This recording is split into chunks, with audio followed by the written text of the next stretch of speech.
तो दोस्तों, जैसा कि आप जानते हैं कि हाल ही में यूनेस्को द्वारा विश्व धरोहर समिति का 47वां सत्र का आयोजन किया गया और इसी 47वां सत्र में जो है भारत का मराठा सैन्य परिदृश्य को जो है 44वां यूनेस्को विश्व विरासत स्थल की सूची में शामिल किया गया है। इसका मतलब यह है कि भारत में अब 44 विश्व विरासत स्थल है और जो हालिया जो नवीन ऐड हुआ है वो है भारत का मराठा सैन्य परिदृश्य।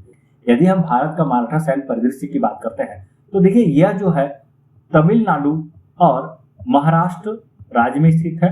कुल 12 किलों को शामिल किया गया है और यही कुल 12 किला जो है भारत का मराठा सैन्य परिदृश्य में शामिल है, जिसमें से एक जो किला है जिंजी किला वो है तमिलनाडु में, ठीक है। बाकी 11 जो किला है वो महाराष्ट्र में पड़ता है। यह जो किला है 12 का 12 किला जो ये मराठा शासन काल में या तो निर्माण किया गया है या इसका जो है पुनरुद्धार किया गया है, ठीक है। और यह जो है मराठा शासन काल का सामरिक, व्यापारिक, सांस्कृतिक दृष्टि से बहुत ही इंपॉर्टेंट किला में से एक है, ठीक है।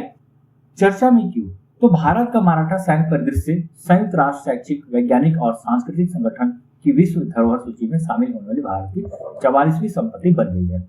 यदि हम इससे पहले की बात करते हैं 2024 का, तो 2024 में असम के मोइदम जो कि अहोम राजवंश का जो है टीला था, ये एक प्रकार का कब्रिस्तान है, यानी कि दफनाने की व्यवस्था है जहाँ पे उस वंश से संबंधित प्रमुख लोगों को जो है वहां दफनाया जाता था, ठीक है। यह भारत की 43वीं संपत्ति थी जो कि पिछले बार जो है इसको शामिल किया गया था और अभी जो 47वां वार्षिक सत्र जो हुआ था यूनेस्को का, ये 6 जुलाई से 16 जुलाई तक चला था पेरिस, फ्रांस में। भारत जो है 44 विश्व विरासत स्थल के साथ जो है विश्व पर 6वें स्थान पर है और यदि हम बात करते हैं एशिया प्रशांत क्षेत्र की तो इसमें जो है दूसरे स्थान पर है। पहले स्थान पर बात करते हैं तो पहले स्थान पर जो है चीन है। तो चीन के पास जो है अब तक कुल 60 विश्व विरासत स्थल है, लेकिन वही भारत के पास जो है 44 विश्व विरासत स्थल है। देखिए यदि हम बात करते हैं भारत का मराठा सैन्य परिदृश्य के बारे में तो ये जो है महाराष्ट्र और तमिलनाडु में स्थित है। इसमें कुल 12 किले शामिल हैं।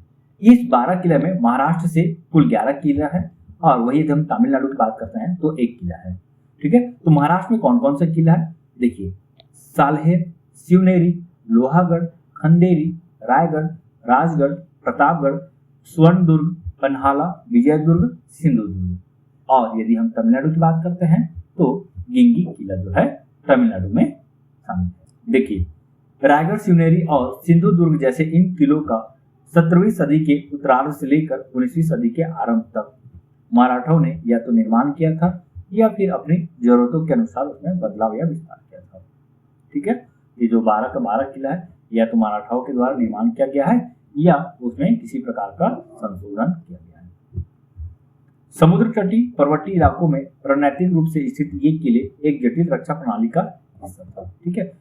देखिए आपको पता होगा कि मराठा शासक जो थे, खासतौर पर हम शिवाजी की बात करते हैं तो शिवाजी के द्वारा जो है गुरिल्ला पद्धति अपनाया जाता था युद्ध को लड़ने के लिए।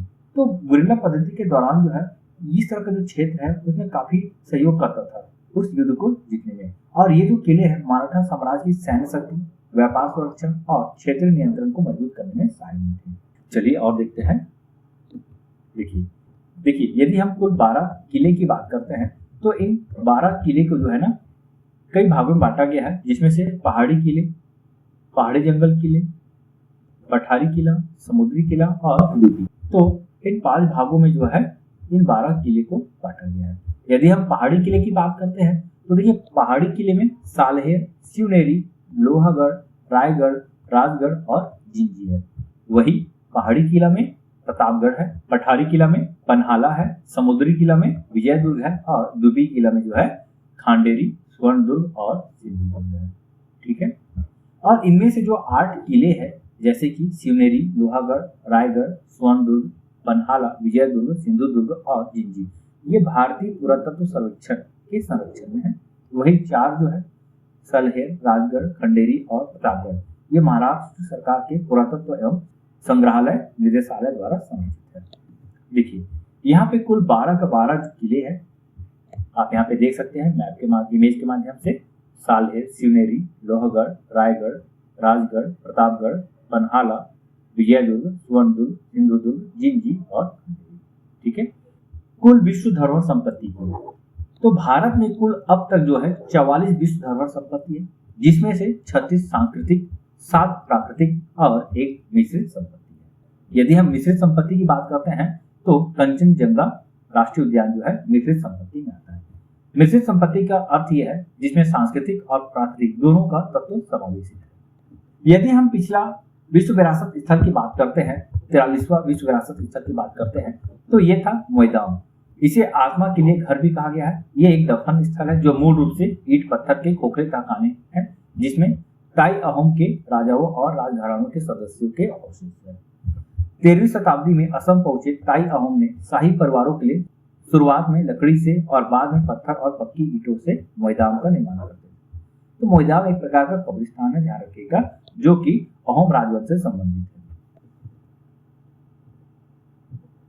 देखिए, ये है असम के मोइदाम। ये इस प्रकार से दिखाई देता है। इसके अंदर आप देखेंगे तो अवशेष आपको मिलेगा। ठीक, तो दोस्तों, यदि हम भारत में वर्ल्ड हेरिटेज साइट की बात करते हैं तो कुल 44 वर्ल्ड हेरिटेज साइट है, जिसमें से यदि हम सर्वप्रथम बात करते हैं तो अजंता, एलोरा, आगरा का किला और ताजमहल। ये जो 4 स्थल है, इसे जो है सर्वप्रथम 1983 में जोड़ा गया था। यदि हम अजंता और एलोरा की गुफा की बात करते हैं, ये दोनों महाराष्ट्र में है और उत्तर प्रदेश के आगरा का किला और ताजमहल है। ठीक है, ये जो है सांस्कृतिक श्रेणी में शामिल है। तो ये लिस्ट है, आप इसे जरूर पढ़ लीजिएगा, चाहे तो आप इसका एक नोट्स बना लीजिए। या इसमें आपको क्या याद रखना है, देखिए, कौन सा विरासत स्थल जो है किस राज्य में स्थित है और किस वर्ग में शामिल है। ठीक है, यदि आप जिस राज्य से संबंधित है उस राज्य का विश्व विरासत स्थल को जरूर याद कीजिए, किस वर्ष में शामिल किया गया और किस वर्ग से संबंधित है, इतना आपको जरूर याद करना है। ये इसी प्रकार है ना, उधर था 22 कुल विरासत स्थल और इधर टोटल जो है 22। ठीक है, तो अभी लास्ट में 2025 में जो है महाराष्ट्र, तमिलनाडु के कुल 12 किलो को शामिल किया गया है। ये जो है सांस्कृतिक श्रेणी में आता है। देखिए, यदि हम मिश्रित श्रेणी की बात करते हैं तो केवल एक मिश्रित श्रेणी में है कंचनजंगा राष्ट्रीय उद्यान, जो कि सिक्किम में पड़ता है। 2016 में जो है इसे शामिल किया गया है। तो चलिए दोस्तों, अब हम बात करते हैं यूनेस्को के बारे में। देखिए, यूनेस्को के यदि हम फुल फॉर्म की बात करते हैं तो संयुक्त राष्ट्र शैक्षिक, वैज्ञानिक एवं सांस्कृतिक संगठन, जो कि संयुक्त राष्ट्र का एक भाग है। यूनेस्को की मुख्यालय पेरिस में है। इसका गठन 16 नवंबर 1945 को होता है। कुल सदस्य देश 194। महानिदेशक है आंद्रे एजोले, जो कि फ्रांस से संबंधित है। यदि हम यूनेस्को की उद्देश्य की बात करते हैं तो इसका उद्देश्य है शिक्षा एवं संस्कृति के अंतर्राष्ट्रीय सहयोग से शांति एवं सुरक्षा की स्थापना करना, ताकि संयुक्त राष्ट्र के चार्टर में वर्णित न्याय, कानून का राज, मानवाधिकार एवं मौलिक स्वतंत्रता हेतु वैश्विक सहमति बन पाए। ठीक है, ध्यान रखिएगा, ये इसके लोगो है। देखिए, कई बार एग्जाम में स्टैटिक क्वेश्चन भी पूछा जाता है, जहां से ये पूछा जा सकता है कि यूनेस्को का मुख्यालय कहाँ है, इसका गठन कब हुआ, कुल सदस्य देश कितने हैं और इसके महानिदेशक कौन है। देखिए, यूनेस्को विश्व विरासत स्थल ऐसे विशेष स्थानों जैसे कि वन क्षेत्र, पर्वत, झील, मरुस्थल, स्मारक, भवन या शहर इत्यादि, तो ऐसे विशेष स्थानों को जो है ना विश्व विरासत स्थल समिति द्वारा चयनित किया जाता है और यही समिति इन स्थलों की देखरेख करता है। ठीक है, और इसकी देखरेख में यूनेस्को का प्रमुख योगदान रहता है।